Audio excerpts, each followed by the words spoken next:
So my name is Don Newman. I'm from the New Jersey Business Action Center. Welcome to our web series, Let's Talk.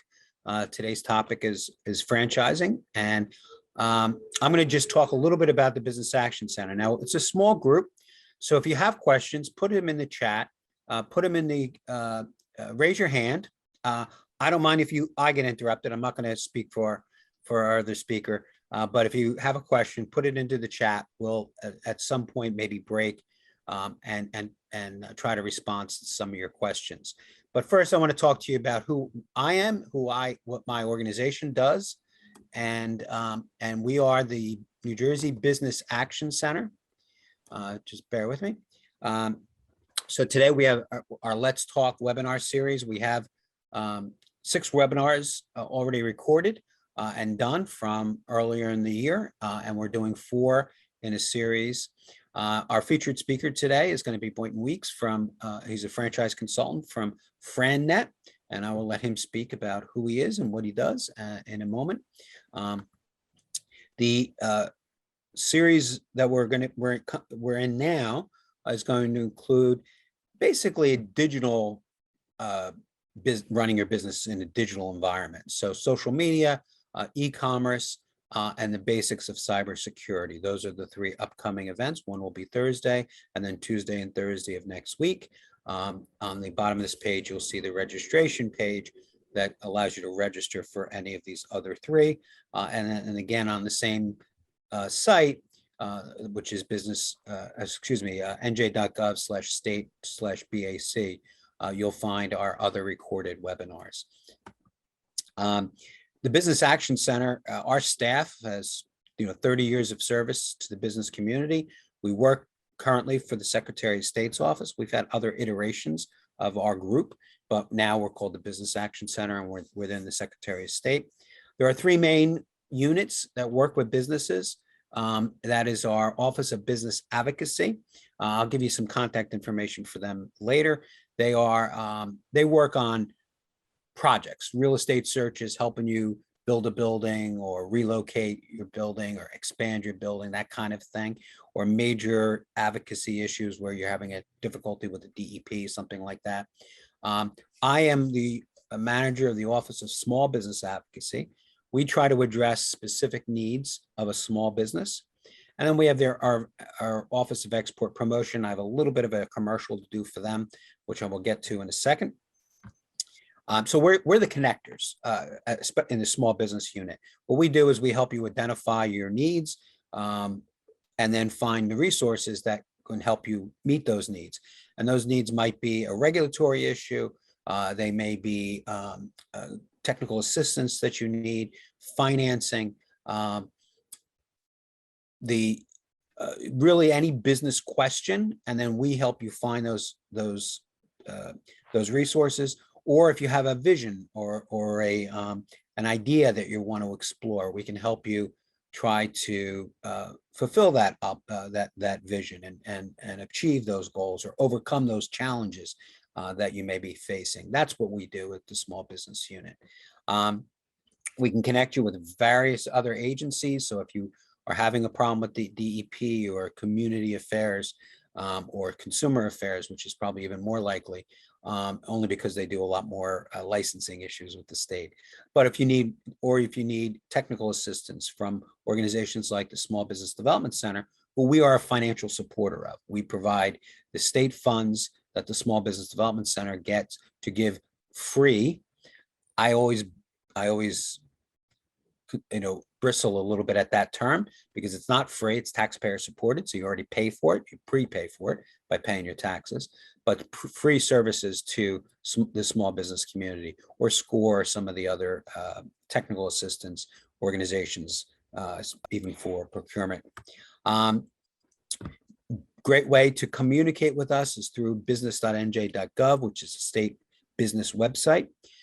From that, you have access to a lot of information. This is a new site, relatively new site. So more information is being put on it. It's being modified every day. So check back often. But the most important piece of this site is a live chat. There is an icon on the bottom of that page that you can click on and actually speak to a live person. It's not a robot, but a live person to answer your business questions. Those people answering that question are in my office at the Small Business Advocacy Unit. However, we also have connections through that chat through to the Division of Taxation, to employer accounts at the Department of Labor, and and the Economic Development Authority, and we're going to be adding more. So if you come to us and you have a tax question, we can take that conversation and loop in someone from taxation to answer it for you. Or you have a question about your unemployment rates, we can loop in employer accounts over at the Department of Labor, so that we're hope to expand those opportunities to other agencies. So that could be our goal, is to eventually make that the one place you need to go to answer any of your questions about doing business in the state of New Jersey, and you'll have the experts available to you to get the answers. So that's the newest feature on the business.nj.gov site. Since the pandemic started in March of last year, we've answered over 80,000 conversations with businesses. We've had 80,000 conversations with businesses answering their questions. So it's a great way for you to reach out to someone. I mentioned before I wanted to do a little bit of talk about export promotion. I'm going to get very, very brief on this, but we can help businesses become exporters. Small businesses can be exporters. That's why I talk about it, because it's a small business matter. And again, I'm the manager of the small business unit, but we can help you identify markets, and we can help you navigate the regulatory process of being an exporter. But the real sort of big tool in our toolkit right now is the State Trade Expansion Program, which is a program where we can provide you with financial assistance to become an exporter, specifically to go to an export related trade show or on a trade mission. So whether you want to go to the fancy food show in New York, we'll pay for that registration. Or if you want to go to Brazil or to Africa or to Europe or Asia to some sort of a trade show, as long as we get that trade show approved by the SBA, we can send you there and pay for your registration fees. We don't pay for your accommodations or your travel, but we can pay for that registration fee, which can be pretty high. And this is done through a grant that we receive from the Small Business Administration. These are some of the financial items that we can offset for you. We have now, this coming fiscal year, we will have $1.25 million to give out to small businesses looking to expand exports. So that's the largest award that we've received in the 8 or 9 years that we've been doing this. So great opportunities this fiscal year. Federal fiscal year starts October 1st. So in a couple of weeks, we'll start taking applications for the new round of this funding program. And if you have questions, there's some contact information. This webinar is being recorded, so you'll be able to go back and grab some of this information off the site. This is the important contact information for my department, including our phone number, 1-800-JERSEY-7. Another comment about the live chat is on here, as well as some information still sort of ending now, but the COVID COVID information without the mandates and stuff. Not a lot of COVID information about businesses, but still information on that site. And then my personal email address in case someone needed to talk to me. I mentioned the business advocates before. If you had a project, these are our business advocates and their contact information, as well as the contact information for our executive director. So if you had a need for their services, our business advocates work in different geographic regions. We're going to be bringing on someone new soon. And Mike Mangan has recently announced that he's going to be retiring soon. So this is going to be changing a little bit. But if you needed to contact us, you can contact us there. All right. So that's really who the Business Action Center is. That's what we do.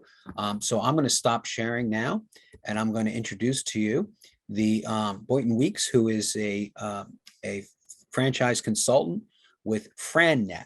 Great organization. It is a for-profit organization, which I just want to make that clear, because but they don't charge business owners when they work. They charge the franchise person. So that's why I'm able to have them present at this on this webinar, because I typically don't have people present that are going to charge you money. So just want to make that clear why I've invited them, but it's a great organization. They have some great services, and I'm going to turn it over to Mr. Weeks to talk to you about that. All right. Thank you, Donald, and all the great work that your organization does to support small businesses in New Jersey. So hats off to you guys. I'm going to move pretty quickly through the beginning, folks. As Donald mentioned, my name is Boynton Weeks, and I am a franchise consultant with a company called FranNet that I consult with through my business, BRW Franchise Consultants, LLC. I have about 20 years of franchise experience, folks, both on a franchise or on a franchisee side. So as we go through the program today, if you have any questions, and I know we have a pretty small group, which is fine. If you have any questions, feel free to put it in the chat, or if you just want to raise your hand, we'll recognize you on the spot and answer whatever questions you have. So thank you for being with us for the next 30 to 45 minutes. So like many of the people on here or people that will view this presentation later, I had a very successful career in corporate America, like many of you. And I came to a fork in the road. Did I want to continue to work for myself, or did I want to continue to work for someone else, or did I want to work for myself, right? And I made a decision. I'm going to get into that in a minute. I made a decision over 20 years ago to buy my first franchise, and I've not looked back since. I also run a nonprofit out of Trenton, New Jersey, which I do for fun. It's part of my civic engagement, where we oversee and mentor a group of young men between the age of 8 and 18. And I am a proud graduate of Fairleigh Dickinson University, otherwise known as the Harvard on the Hackensack. So there you have it. So who is FranNet? FranNet's been in this space for about 30, almost 35 years now. We're a franchise consulting company. And at no cost to you, as Don alluded to earlier, we work with people who are thinking about business ownership, whether it's an independent business, buying a resale, or buying a franchise. Part of the process is just figuring out what's the best platform or vertical for you. And if it's franchising, and that's great, but it's not for everybody, we help to match your transferable skills with what skills that franchisors are looking for. So we have 100 offices throughout the United States, Canada, and Germany. We've been doing this, as I stated, for about 34, almost 35 years. And we have tremendous partnerships with SCORE, SBDC, relationships with the Business Action Center, wonderful relationships around the state and around the country. Just for your information, at FranNet, we place about 500 people every year on average into some franchise. And it's nice for you to know that 25% of our placements in the past few years have been women-owned businesses. And we're seeing a nice upward trend in millennials, believe it or not, as well as minorities buying franchise businesses. Give you an idea, the franchise landscape's about 3,600 franchises out there. At FranNet, we only represent about 220 of those 3,600 franchises out there. That's the landscape. And part of the reason why we do that is we don't want to be all things to all people.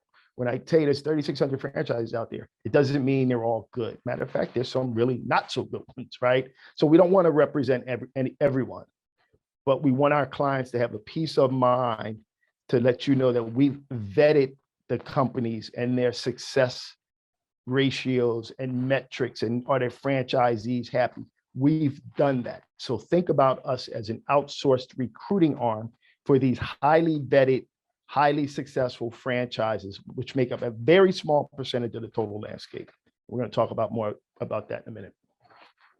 So folks, when you see this, and this is going to pop up 2 or 3 more times during the presentation, this will be an opportunity. I'll check with Don and his team to see if there's any questions in the chat.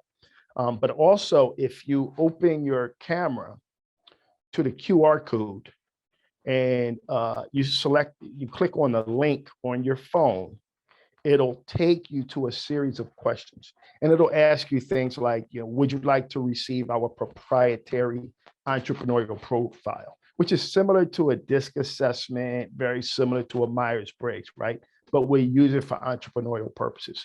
It'll ask you questions like, if you want me to follow up, would you like to receive the PowerPoint or the recording? Would you like me to connect with you on LinkedIn? I only connect with you folks if in fact you want to have a conversation, or there's some additional questions that maybe you've thought about post presentation that you want to simply talk about. This is a no pressure proposition. Matter of fact, most people that attend these webinars, and before the pandemic, quite frankly, seminars, most people are coming to get information, right? I have a client that attended a seminar I did 5 years ago at the Montclair Art Museum. He last month bought a senior care franchise. So now is not always the right time, but it's always the right time to get information. So a little bit about the agenda, folks. We can't talk about business ownership without talking briefly about the effects of COVID-19 on the economy and the business market, right? So we'll delve into that a bit. We'll talk about, why business ownership, the 3 different verticals, risk, rewards, myths, common myths associated with franchising, and how do we at Fran help you to identify the best business opportunity for you. Benefits of a franchise consultant. I put this in so that you can read it at your leisure. I'm not going to go through all of the benefits, but it's there if you want to go through it. Same thing with our client bill of rights, folks. We're the only franchise consulting company out there that has a client bill of rights. I encourage that if you're thinking about franchising, that you work with a consultant. The resources are free to you, and the information can be very, very critical to the end game, whether or not you choose to buy a business or not. Here's what I tell you, folks, whether you're working with me or another consultant, make sure that person understands franchising. Did they ever own a franchise? What is their level of experience, right? And as long as you're comfortable with that, a lot of good franchise consultants out there. So personally, guys, I've been here as a company. We've been here before, but my first franchise in July of 2001. So I personally lived through the dot-com, the bust of the dot-com bubble, the impact of 9/11, which coincidentally was only 11 days, 20 years ago, right? September 11th. It was a traumatic impact on our economy, right? Last for many years. And then there was the Great Recession, otherwise known as the subprime, mortgage crisis in 2008. So the fact of the matter is, folks, there's a downturn in our economy every 7 to 12 years if you go back through history, right? So what we're facing today, I would agree with you, is a little different. It's a downturn with a twist. We've got this healthcare component that we didn't associate with previous downturns. But I can assure you that franchising is coming out of this faster than most other segments. And that's been typical of many of the other downturns. One of the things I would encourage you to do, folks, and again, this is just information for your edification. As you're doing your due diligence, one of the things you might want to Google, there's a study by the International Franchise Association 2021 called The Economic Outlook of Franchising. And it was data that was collected by an organization called Fran Data. A lot of good statistics in there about where the franchise industry is projected to go this year and beyond. So if you're thinking about franchising, that's a good document to use as part of your due diligence. So this is a survey of a company called Franchise Insights that was done recently. And part of this information is to kind of just see what bucket you fall in, right? We don't know if now is a good time for you to buy a business, but 54% of the respondents said that now is a good time to start a business, not necessarily a franchise, just a business. 24% of the respondents said they expect things to worsen. Some of those folks probably won't buy a business today. So as you look at this Franchise Insights survey on consumer confidence, investor confidence, kind of try to see where you are, and it might be a gauge on some level as to whether or not now is the right time for you. Why business ownership? Very important, folks. If you take one or two nuggets away from today, hopefully this is one of them. I've interviewed hundreds of business owners over the course of my 20 years in this space. And one of the things that I noticed consistently across the board is that many successful business owners had one thing in common: their why, right? Their why was usually very compelling and very sustainable. And why is that important, folks? Business ownership is hard. It's very difficult. There's going to be tough times. I'm not saying this to discourage you. I just want you to, as part of your due diligence, really sit down and start to write, put pen to paper, write down, why do you think business ownership is a good idea for you right now? Here are a couple of the common, 8, as a matter of fact, common responses I hear from people when I say, well, why do you want to be a business owner? Right. And so for me, when I started thinking about, my future in corporate America, one of the things that was important to me, and one of the biggest reasons why I chose to be an entrepreneur was, I had a 3-year-old son and a 1-year-old daughter, and I had a very successful career in corporate America. Money was good. I felt that I had control over my life, flexibility, independence, but the reality was that I didn't. And here's why. I was raised the 5th of 6 children in Camden, New Jersey. My father died when I was 14. My mother died when I was 18. Right. So when I looked out over my career in corporate America, what I didn't want to do, or what I didn't want to happen, was for me to work, and never see anything that my children did. Right. So I wanted flexibility. I wanted independence. I wanted control. Nothing was going to keep me from the end zone. And that's a good football analogy, since we're in the middle of football season right now. So really write down and develop, what is your why? And the more compelling and the more sustainable it is, the more likely that you're going to be able to transcend the beginning and the tougher times of launching that business. So if you don't take anything else away, really develop and come up with a sustainable and compelling why. Fact of the matter is, folks, listen, my parents and grandparents, it was very common for them to go to work for GM, Ford, or some other factory, and in 30, 35, 40 years, retire. I kind of went ahead of myself. Retire, gold watch, a pat on the back, an attaboy, great job, right? That was the norm 25, 30, 35 years ago. But the reality is that is no longer the case, right? More often than not, our path to retirement today is more wrought with detours, construction, right? Downsizing, right sizing, re-engineering, whatever the term is, right? We don't know many people today that go to work for a company, retire with that same company for 30, 35 years ago. Later, right? And here's a good example. I met with a client on Thursday of last week, and she's very successful, works for a large, financial tech firm in the city. And, she was surprised to find out that she wasn't going to get another raise. She'd been in the company for 10 years. And when she went to talk about getting a raise, what they told her was, if you want to make more money, you have a better chance of going, working somewhere else, developing some additional skills, and then coming back to us. So that was her pain point. She ran into the proverbial, being aged out of the company, right? And wasn't going to make any more money being where she is, remaining stagnant. So what is it for you, right? What is it that's going to get you to your successful retirement goals? Hers was lack of upward mobility and making more money. For you, it might be something similar or different. The good news, folks, is there's still a rise in business ownership in the United States. Nearly 30 million small businesses, and 20% of them are family-owned businesses, which is awesome. I was listening to a presentation recently, and it was a young lady named Nancy Lamont. And Nancy is the executive vice president of an organization called the American Association of Retired Persons, AARP, of which I am a proud card-carrying member.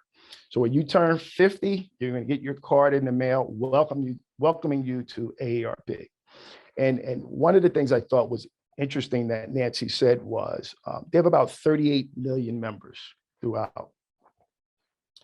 And 50% of their members, now keep in mind, everybody is age 50 and a day and older. And she said 50% of those 38 million members fall into one of three buckets. They're either still working at the age of 50, they're looking for work at the age of 50 and over, or they're looking to start a business.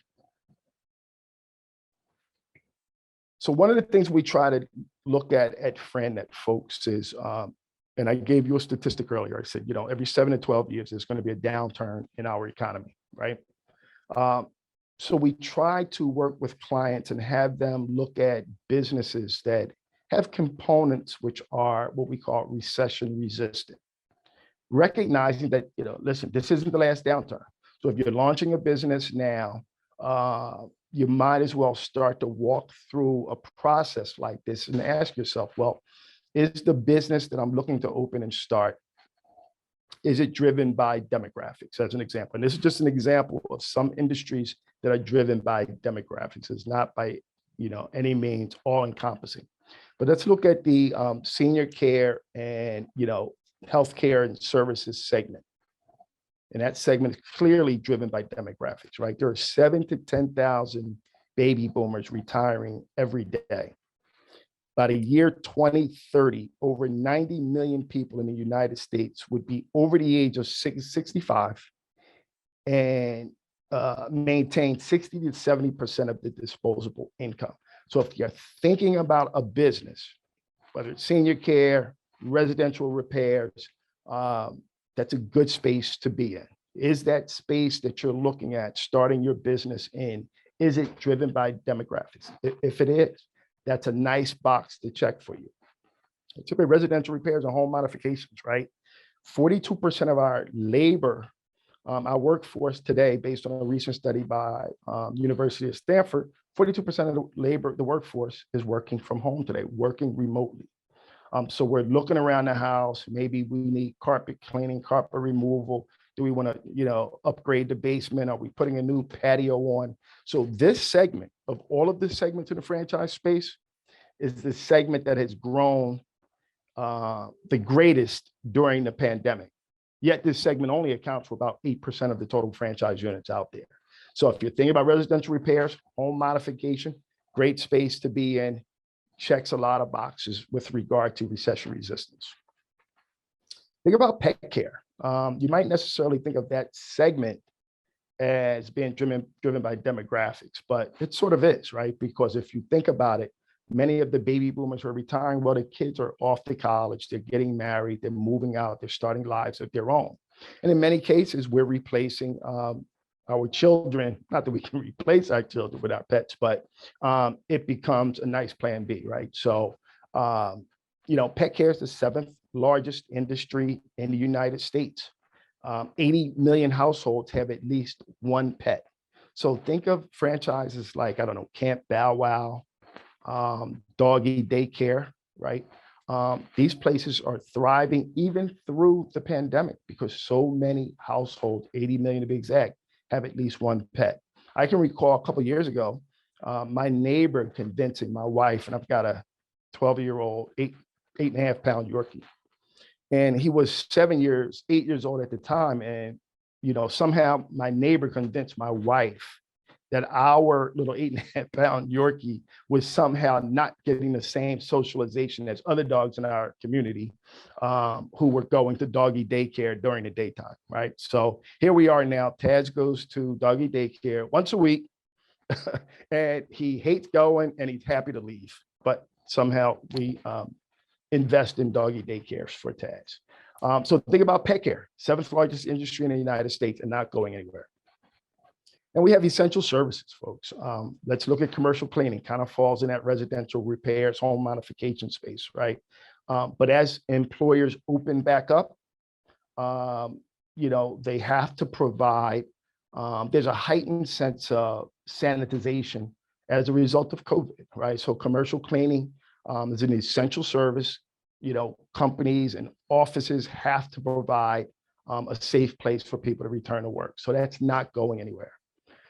Let's think about automotive. Not the sexiest of businesses out there, but very recession resistant. Listen, we have 300 million cars on the road in the United States. You might even be surprised to find out that the average age of the cars is about 11 and a half, almost 12 years old. So great space, not going anywhere, essential service, recession resistant, checks a lot of boxes for the right person. Then there's segments of the business sector called damage restoration. Think of companies like ServPro, right? You see the little, I don't know, kind of green and yellow vehicles all over the state of New Jersey, right? ServPro is one of the largest, most successful damage restoration companies out there, franchised or otherwise, right? And they respond to emergency situations, damage as a result of fire, flood, mold, natural disasters, which we've seen many of, right? There's about $240 billion a year in covered insurance losses. So again, similar to automotive, not the sexiest of industries, but does it check a lot of the boxes based on essential services, recession resistant? And then we kind of throw pet care in there. And then you might be thinking about, well, I want to own a B2B type of business to business, right? Where you're helping other small businesses succeed and stay in business. There's 260,000 or so businesses in New Jersey. 90% of them are under 10 million, truly small businesses, right? Maybe that's a space you want to focus your energy on. So, as I said to you earlier, there's 3 verticals that you can think about if you're planning to become an entrepreneur, go into business for yourself. So you can start a business from scratch, which is great. A lot of successful people that I know have gone that route. You can buy an existing business, or you can buy a franchise. It's kind of your 3 verticals, right? Your 3 options. So let's explore each one of those. And listen, folks, they both have advantages and disadvantages, right? Part of the advantage of starting a business, based on your dream, your passion, your ideas, well, it's total control. You control and set the culture for this business. And that's very emotionally rewarding for a lot of people. You get to make all the decisions. There's no predetermined rules. Matter of fact, you set the tone for the rules, right? And the culture. So there's tremendous upside for starting a business from scratch. But I like people to understand, what some of the challenges might be, right? And just making you aware that you have to create, your own plan, right? Your own systems. And that's where working with a company like New Jersey Business Action Center can be tremendously helpful and useful. They're going to help you create those systems. Listen, banks, when it comes to getting money aren't necessarily in the risk taking business. Banks and lenders typically want calculated risk. So if there's not proof of concept, there might be more limited financial opportunities. So just make sure you're aware of that, because with less money may come a slower ramp up and could ultimately lead to a higher failure rate. Doesn't mean that you shouldn't go down that route. It's just be aware of it and utilize all of the resources, such as what Don alluded to earlier. You can buy an existing business. One of the first things I ask my clients is, I'm sorry, my chair's a little squeaky, is one of the things I first ask my clients is, how soon do you need to see the money, right? And I don't like to ever make the mistake that because someone made a lot of money, that necessarily means that they have a longer runway to play with. Sometimes folks have a significant burn rate in terms of their expenses, right? So if, in the conversation and the consultations, we determine that they need to see money sooner, buying an existing business might be the best way to go, because there's going to be immediate cash flow, right? There's going to be actual financial results that you can pour through to conduct due diligence on, right? Tax returns and things like that. And because there's actual financial results, lends it to kind of a proof of concept from an underwriting perspective, which makes it a little more attractive to lenders. I have a client now that I'm working with. He's looking to sell his indoor child playland, right? And he's willing to, hold 20, 25% of the paper for 2 to 3 years in order to make the deal go through. So owner or seller financing is a very creative tool that you can use today if you're looking to acquire a business. Some of the disadvantages of buying an existing business is that there could be some bad will out there that you're not aware of in the community. So naturally, you'll need to assess that. Why is the owner selling the business? Make sure you understand if there's any hidden seller motives. Maybe, I own a Ace Hardware, which by the way is a franchise. Maybe I own an Ace Hardware and I've got intel which suggests that, Home Depot and Lowe's are coming to my town in the next 2 to 3 years, right?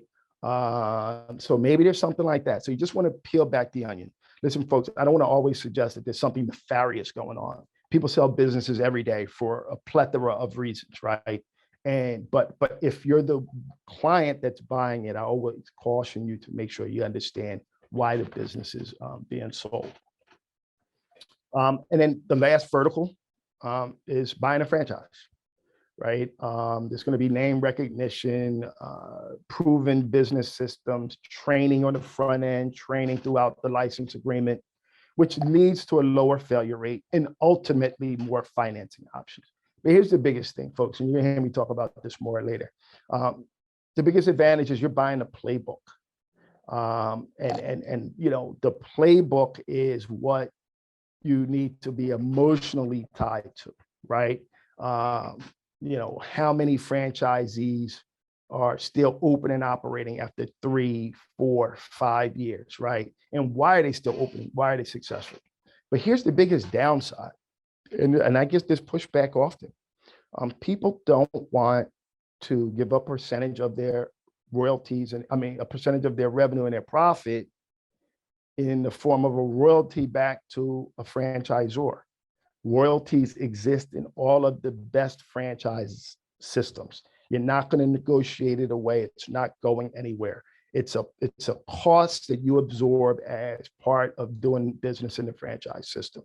So it's great. You're getting the playbook. You're getting the recipe for success. The flip side is you're going to pay anywhere from 2 to 10, 12% of your top line revenue every week to this franchisor for the license, for the life of the agreement, which is typically anywhere from 7 to 10 years. But here's a little fun fact for you, and this is why franchising is so successful. There's something that I call disproportionate impact. And if you look at it over the landscape of all the businesses in the United States, only 12% of them are franchises. Only 12%. But they generate over 50% of all US retail sales. So that's the disproportionate impact. Small number of units relative to the landscape, but generates nearly half of all the retail revenue. So something to consider. So let's talk about franchising. Franchising is the creation of distribution channel to build brand identity and attain market dominance quickly. Franchising is not new, folks. Franchising has been around since the late 1895, 1896. Really started on the docks in New York City with a company called Singer Sewing Machine, and it was a way to license dealers to get the sewing machines off the docks. So it started in the 1890s, started to gain momentum in the automotive industry, GM and Ford in the 20s. Then it moved aggressively into the food space in the 50s and the 60s. Ray Kroc acquired, McDonald's in 1961 and launched, Hamburger University, right? But franchising has been around for many, many years. But in 1979, the Federal Trade Commission stepped in and began the oversight of franchise sales throughout the country, because the fact of the matter is it was largely unregulated, which led to some unscrupulous franchise sales practices. Well, it's highly regulated today, and it's basically, folks, a license to use someone else's trademark, trade dress products, the playbook, in exchange for the royalties. You're going to get a document. It's called a franchise disclosure document, similar to almost a prospectus if you were buying stocks, right? And it's made up of 23 items or sections, but we call them items. And in there, so whether I'm buying a Mako franchise in Boston or a Mako franchise here in New Jersey, I'm required to get this one document, franchise disclosure document, which has to be updated annually by every franchisor throughout the United States, all 3,600 of them. There's no reprieve on that.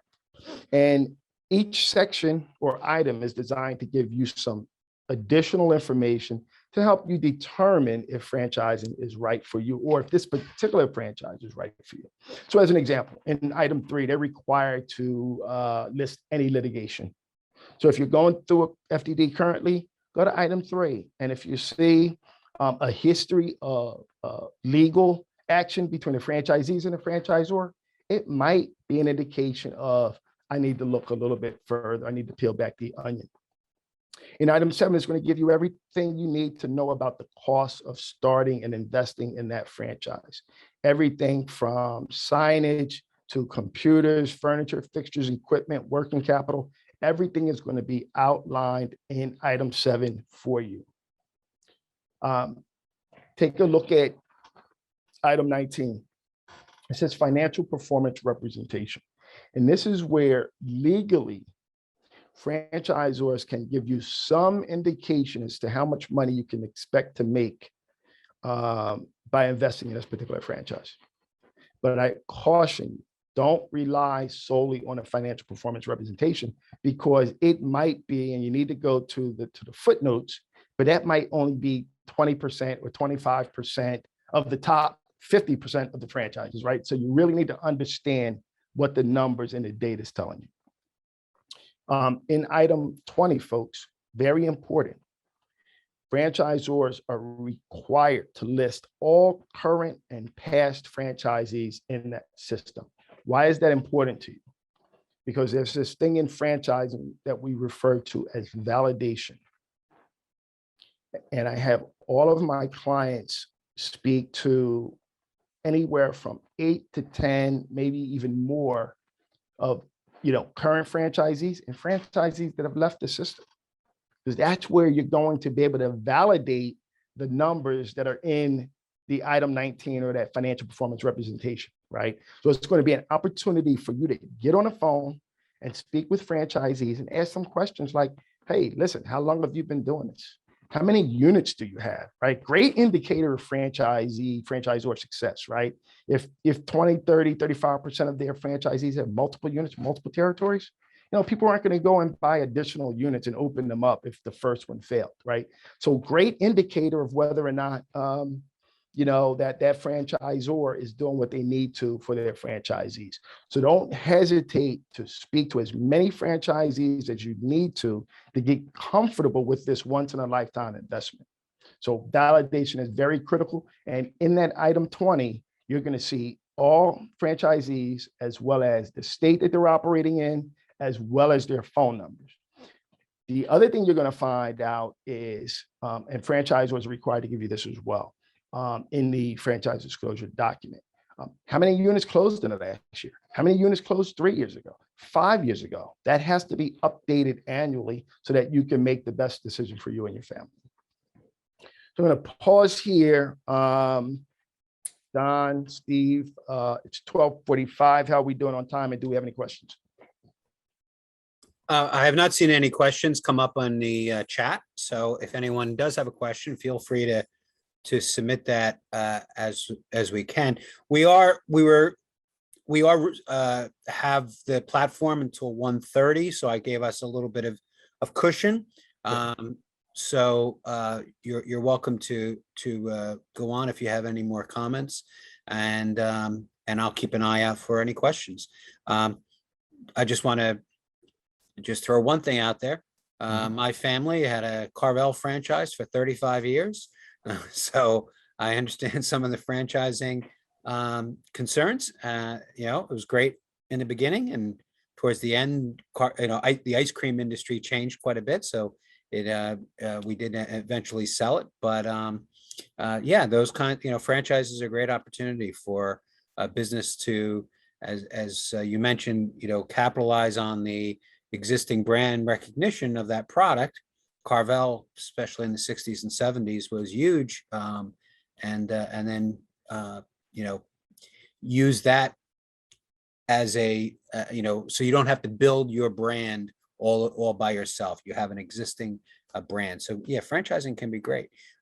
If you pick the right franchise and you understand what you're buying and what you're getting with the, with the franchise.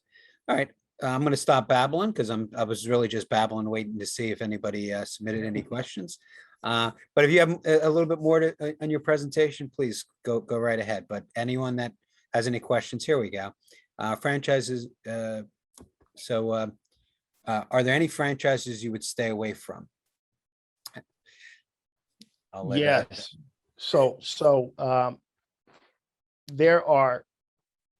It's not necessarily a particular franchise that I would stay away from.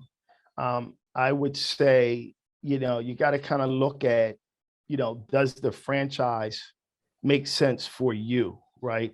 Or, do you have the transferable skills to make that franchise work? In other words, right, if you said to me, Boynton, I really would like to own a staffing franchise.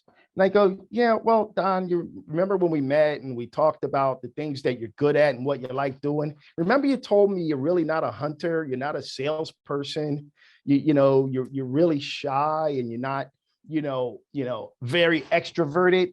Then I would say you should stay away from the staffing industry, because those successful franchisees, they're a 10 on the sales and extrovert scale, right? They're comfortable with knocking on 10 doors, getting 9 no's, and getting up tomorrow and doing it again, right? So it's not necessarily that a franchise or industry is bad. It just may be bad for you. So that's where working with the franchise consultant can help you to figure out, what are the transferable skills that franchisor is looking for, and do I have that? So I think it's more about aligning and checking the right boxes. Hope that answered your question.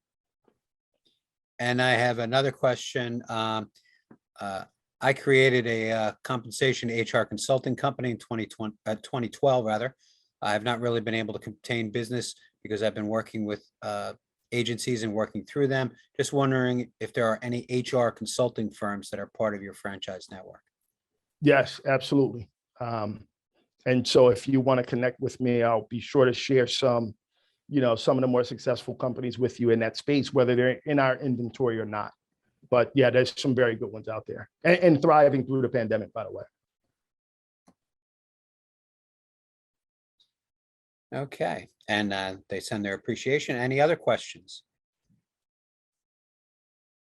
I'm going to add some, and Boynton is really the expert here, but I'm going to add something else that, I had someone who was talking to me about purchasing a Subway franchise, and after having a conversation with him, I said to him, is really slicing meat to make sandwiches what you want to do every day?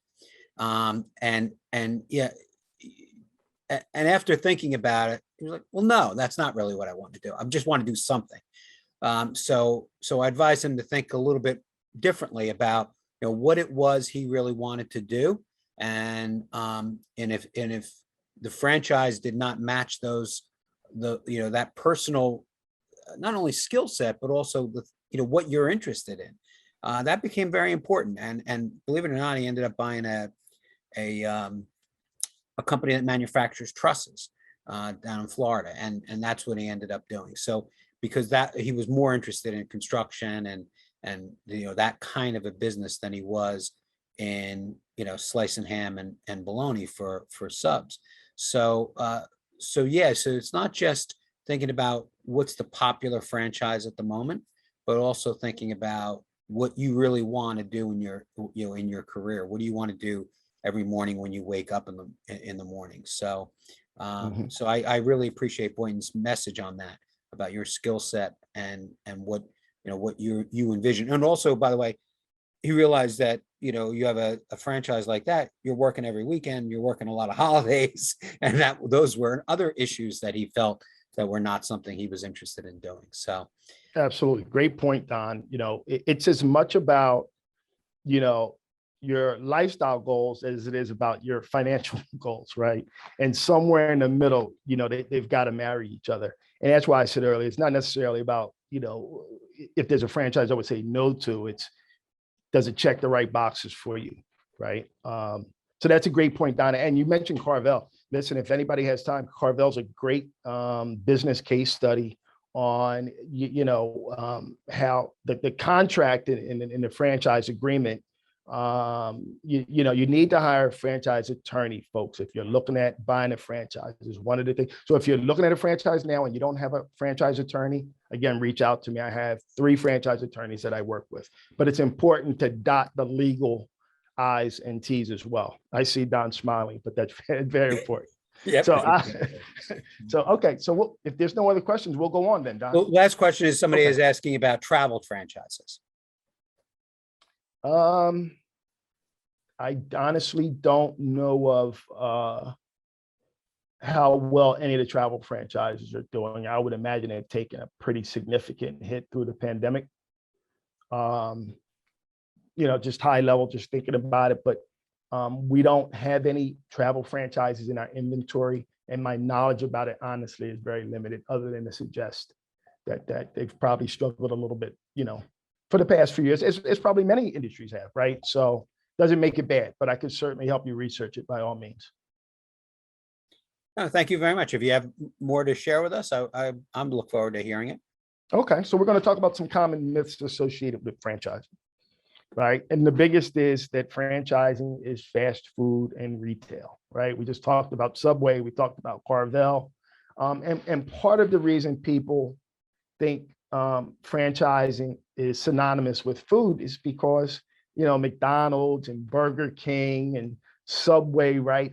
But part of the reason we need to dispel that myth is because if you look at this little pie chart here, 20% are quick service restaurants, 5% are full service restaurants. So remember, there's 3,600 franchises out there. Only 25% are related to food, right? So don't think that you need $2 million or $3 million, because in your mind, you're thinking Burger King, McDonald's, right? Large real estate plays. You really don't, right? Earlier, I talked about commercial and residential services sector only makes up 8% of all the franchises out there. But most of those companies cost under $150,000. And that's the segment that experienced the greatest amount of growth during the pandemic. So kind of think outside the box. Food can be a little sexy, and most people want to, own a food restaurant, right? But it may not be the best thing for you, as Don alluded to with Subway. Many of the franchisees are in there, slicing meat on weekends and on holidays, right? Is that is that what you want to do? So consider some other segments, and that's kind of what we do at Friends. We're going to walk you through some other opportunities. So number 2, franchises succeed because of the quality of the product. Well, that is not true, folks, and here's why. Good franchises succeed because of the playbook, and I alluded to that earlier, right? It's the marketing systems, the sales, operations, which includes real estate, where you're going to go, how much you're going to pay for the real estate, right? The accounting, what percentage of your revenue should go to labor, should go to cost of goods sold, right? You're going to get all of that from the experienced, successful franchisors. You're not recreating or creating that wheel, right? So the product needs to be good. I know my burger that I make on my grill in the backyard of my house tastes better than any burger you're going to get at McDonald's, but I don't have the McDonald's playbook, right? So that's the difference. Don't fall in love with the product. The product needs to be good, but because it's good to you, doesn't mean that the franchise is going to be good for you. Successful franchises emerge in new industries with no competition. How many of you think that's correct? That is absolutely false. Competition shows, particularly when we're talking about franchising, franchisors go where there is competition because it shows that there is a demand for that product and or that service. You might recall a company like Great Clips or Supercuts, right? 2 of the largest hair care brands in the franchise space. If you wanted one in New Jersey, more than likely it's sold out. But they came on the market in the mid 80s when there was a barbershop on every corner. It was tremendous competition. right? But they came in and created consolidation in a market where there was tremendous competition. That is typical of the franchise model. So don't be afraid of competition. Competition's a sign that there's demand. And then does the business model that you're looking at, how disruptive can they be in that space based on their playbook relative to the competition? That's the analysis you have to go through. But don't just shy away from it because there's competition. High return requires a high investment. Not necessarily. Remember, we talked about that commercial and residential space that really thrived during the pandemic. Well, these are $100,000, $150,000 total investments as compared to $2 million, yet they yield a very significant return on investment. So don't shy away from the service-based franchises. Travel falls in that space. Don't know much about it. I would suggest that most of those are probably under 100,000, 150,000, and may yield a very significant return. So don't think like the stock market, right? Where I have to invest a lot to make a lot, right? You can invest $100,000 and still find significant gems that are generating, six-figure incomes for their franchisees. They are out there. Franchises are expensive. Part of that mindset also exists, again, because we're thinking Burger King, McDonald's, we're thinking $2 and $3 million. But remember, there's 3,600 franchises out there. 11% of those cost under $50,000. 27% are under $100,000. 55% are under $250,000. Nowhere near the Burger King or the McDonald's sort of cash outlay. So if you don't have that sort of money or you're not comfortable investing in that, you really don't have to, folks. Again, 27% of the 3,600 franchises out there, nearly a third, are under $100,000. Now, let's take a look at what does that mean in terms of your wallet. If you're buying a franchise, one of the first things you need to do is figure out, what is going to be your equity injection or your skin in the game. Most of the lenders that I work with are going to require that you have 20 to 30% of that total investment liquid, right? So if it's 100,000, you need to go to your accountant and say, do I have $25,000 to invest in the business? And then as long as your credit's over 680, and again, do you own a home and things like that? Typically the lenders that I work with, we can get you funded. But the first box you have to check is, of those 3,600 franchises out there, do I want to play in the under $50,000 range? Do I want to play in the other under $100,000 range based on that 20 to 30% equity injection number? That's the first place you got to start. Okay. And then the other thing is, and this box is getting tighter, and Don has probably seen this with some of the lenders they work with, but since the pandemic, some of the underwriting has gotten a little more tighter.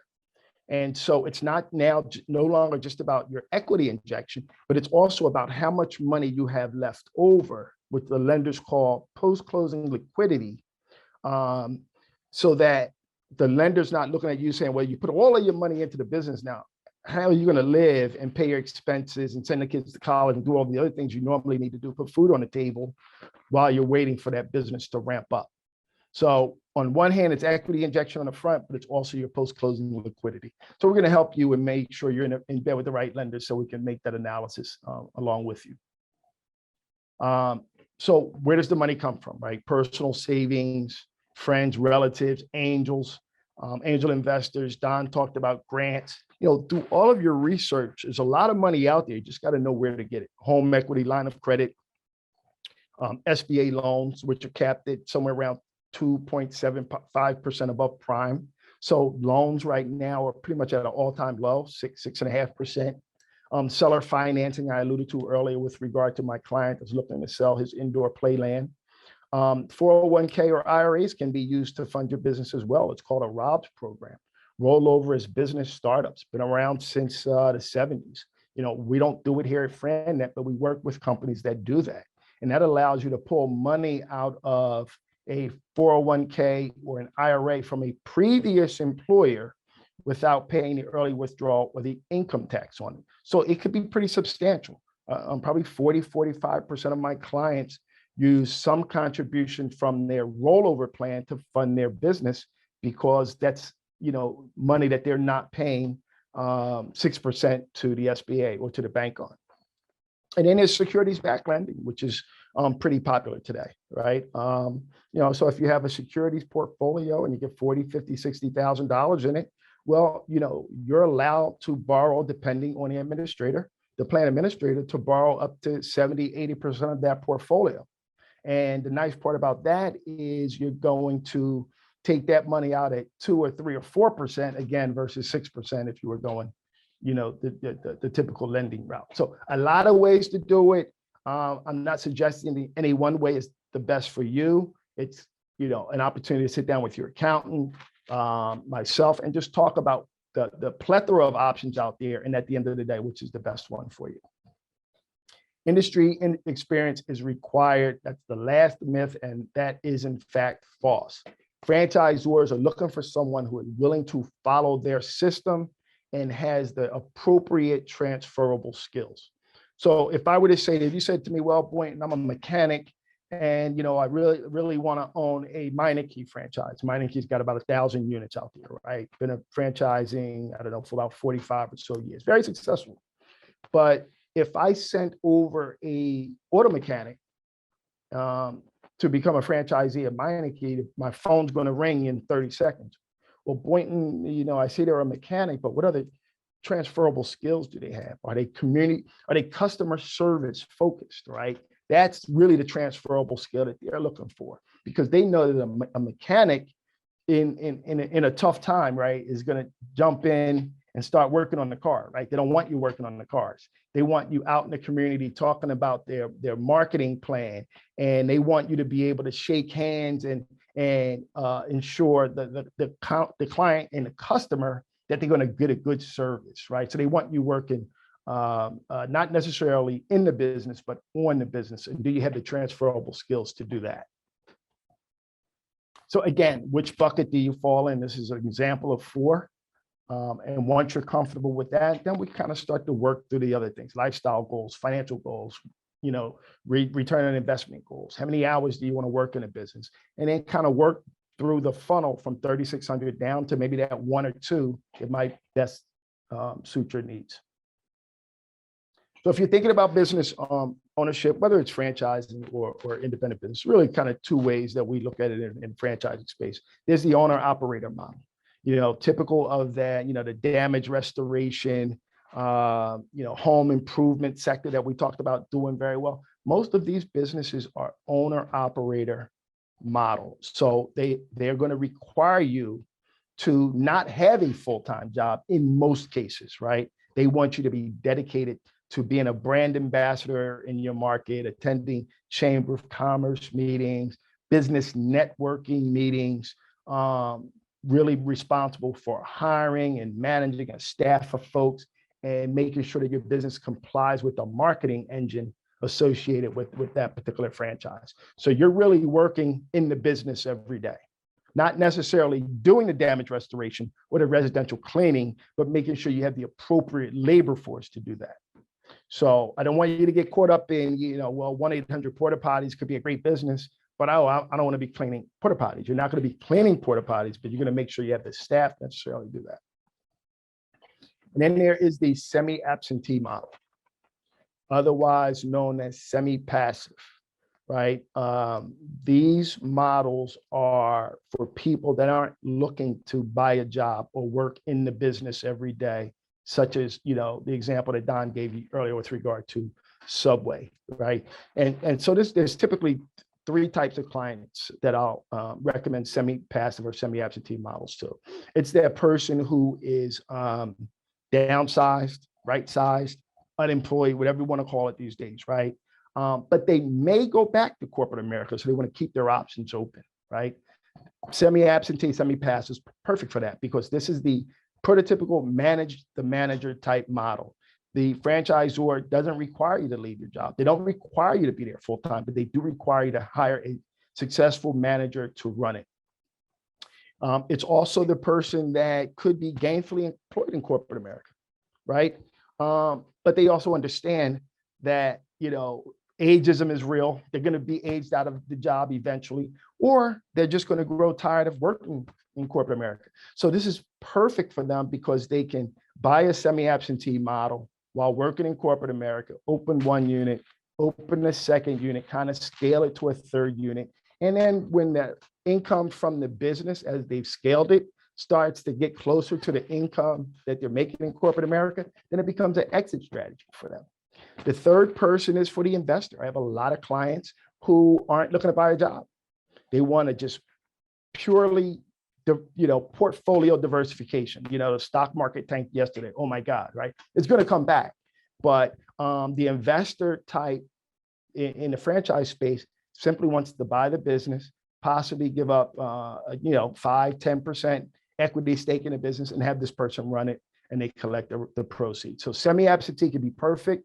And where we see it most common, think of hair care, think of beauty, think of companies like Massage Envy, right? Massage Envy has 1,000 units, 1 million customers worldwide. You'll never go into a Massage Envy and see the franchisee who probably owns 3, 4, 5 units. You'll never see them in there doing massages.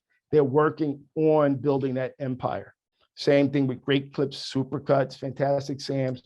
Many of the hair care franchises, you'll never see the franchisee in there doing haircuts, right? Think of fitness, same thing. Club Pilates. Think of all the exponential brands out there. Very rarely will you see a franchisee even in there, let alone doing the actual work. So great space for the semi-absentee person that needs to have options. Royalties, folks. I talked about royalties earlier. It is what it is. It's not going anywhere. Part of the box you've got to check if you're thinking about franchising is you have to be comfortable with the fact that you're going to exchange some, short-term, revenue in return for, long-term gain in terms of being in the business. I saw a statistic, and you'll see this at the end of the slide program, but, I think like 64% of small businesses fail after 2 years. In the franchising space, that's very different. It's the opposite of that, because you're getting the support on the front end so that you can get by those trying times in the beginning. You're going to give up a little profit in the beginning and long term to ensure your long-term success in that business. So a couple of things for you to think about as we get close to wrapping up. How do you find the perfect franchise, right? So one of the questions you got to ask yourself in franchising spaces, are you willing to follow the franchisor system? Very, very important, right? If you're a renegade and you kind of want to do it your own way, you don't want to follow the system that the franchisors outlined for you, then, I tell people, just start a business from scratch. It's okay. It's part of the reason why franchisors, why veterans are very appealing to franchisors. I don't know if we have any veterans on the call, right? But there's something called, VetFran. And it's part of the IFA, right? So if you're a veteran and you're thinking about franchising, it's great. Franchisors love veterans because they come from a position where it's about the team. It's about the collective we versus the individual I, right? Franchisors love that. And that's why they give these financial incentives to veterans. It's not because they're overly noble, right? They're not doing it for that reason. They know that you come from a culture and a background where you've been trained to follow the system. It's all about the winning, the ultimate mission, right? So if you're a veteran and you want to talk more about some of the veteran opportunities out there, I'm more than happy to share some information with you there. They give pretty substantial discounts on the franchise fees.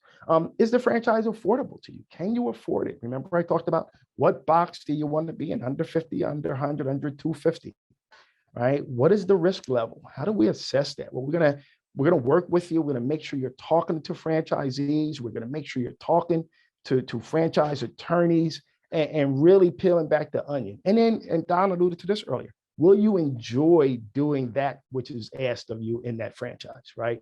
And then if you check those boxes successfully, then you start to develop your list of unbreakable and non-negotiables, right? I want a business that I'm not going to be there working the business nights and weekends because, I got a 3-year-old and a 5-year-old. I want to go to soccer practice and, soccer camp with my kids and, Boy Scouts, right? So kind of develop your list of unbreakables, right? Maybe I want something that's Amazon proof. I want a product or service that's not going to be, shipped overseas, right? Kind of develop all of these things, write it down, chalkboard it. These are unbreakable and non-negotiable. Again, we've talked about that. I'm not going to belabor that point. What box do you fall in? Is it one of these or is it something else? What is it that you've done in your career that you've been successful at? And then we start to funnel down through some more specific items, right? What sort of employees do you want, right? Do you want blue collar employees? Are you more, comfortable managing blue collar employees, or are you more comfortable managing white collar employees? Very important, right? If you said to me, Boynton, boy, I really like this, this residential cleaning space. This is awesome, man. It just seems to be a ton of demand out there for that. I really want to buy a residential cleaning franchise. I go, yeah, but Don, that might be great. And everything you said is true. But remember, we talked about you not being comfortable with managing blue collar workers. Yeah, I kind of remember that. Well, guess who's going to be working for you? They're going to be blue collar workers. It doesn't make them bad people. Many of them may not even have a command of the English language. It's just making you aware of what it is you're investing in case you hadn't thought about it. And we kind of walk you through this entire cycle of drilling down to make sure that you're comfortable with the investment you're making, right? What's the business environment? Do you want something on Main Street, downtown Metuchen? Oh, do you want to work remotely from the confines of your home? What's the sort of business environment? How much time do you want to put in? All of these things, they seem basic and normal and fundamental, but you'd be surprised how many people don't get further into the weeds or deep enough into the weeds, if you will, to really, make that assessment. So take the time on the front end. It'll save you an investment later. We have something at Fran that I referred to this earlier. It's called an entrepreneurial profile. Takes you about 30 minutes to complete online. It's very similar to Myers-Briggs or a DISC assessment if you're familiar with those, but it helps us to uncover what's the best franchise for you. So if you want to take it, when I get back to the screen, you want to open up your camera and you just check the box and we'll send it to you. And I'll spend time, 30, 45 minutes or an hour. It's not a commitment. It's just, I'm working with you to help you understand if business ownership is right for you today. 7 out of 10 people that I meet with don't buy a business today. That's okay. The no is just as good as the yes. You know why? Because we just help save the investment. The other thing is you're going to come back in the future if it's really right for you. I'm not going anywhere. This is my passion, right? So you don't have to buy a business today. The best thing we can do is help you determine if today is the right time for you. If it's not, it's right. So if you want to take the assessment, you'll see the screen in a minute. I talked about this earlier, 64% and 50% after 5 years. And we're pretty proud of this because at FranNet, again, the no is okay, right? So the people that say yes, they said yes because, we've taken them through a very strategic process. And the likelihood of them succeeding is going to be greater. So we kind of manage these numbers at FranNet. So that 64% goes to 91%, and that 50% goes to 85%, because we're going to get you in the weeds. We're going to help you to understand that maybe now's not the right time to invest your family's capital in a business. Maybe staying at work and building upon your savings and working on your credit so that you can get the loan so that you don't go into business underfunded. That might be the best route for you. And that's a win equally. So again, going to make sure you have the right team. I'm a big reader. I love reading. The E-Myth Revisited by Michael Gerber is a great book. If you haven't picked it up and you're thinking about business ownership, franchise or independent, doesn't matter. I suggest you pick that book up. He really talks about working on the business and not in it. And my good friend, Joe Matthews, Street Smart Franchising, I give that book to all of my clients. So a lot of good readings out there. Here's my contact information, B-Weeks at FranNet, my office number, my mobile number. You can always find me. My favorite saying, if it's to be, it's up to me. So there you have it. And then I will close There's the QR code again, if you want me to contact you or connect on LinkedIn, or if you want to do the entrepreneurial profile. So hopefully this has been helpful, and you've been able to take away 1 or 2 nuggets of information that'll help you make the best decision for you and your family. So Don, I am done. All right. Well, thank you very much. That's actually very informative. I enjoy that presentation. Like I said, I mentioned to you earlier, I have heard you speak before, and it's always very informative and very helpful. I'm going to give a couple more minutes to see if anyone has any questions before we close out. This will be recorded, is being recorded, and it will be available on the Business Action Center website, which I mentioned before is www.nj.gov/state/BAC. And you'll see a link right on that landing page to our webinar series, Let's Talk. And there are 6 webinars up now. This will be the 7th, and then we'll be adding 3 more in the next couple of weeks.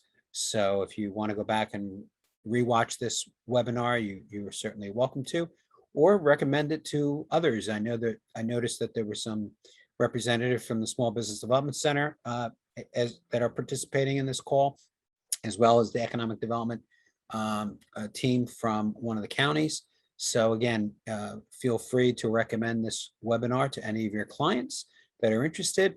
The message I always give is let the Business Action Center add value to what you do. So for those organizations that are represented here today, I welcome you to do that.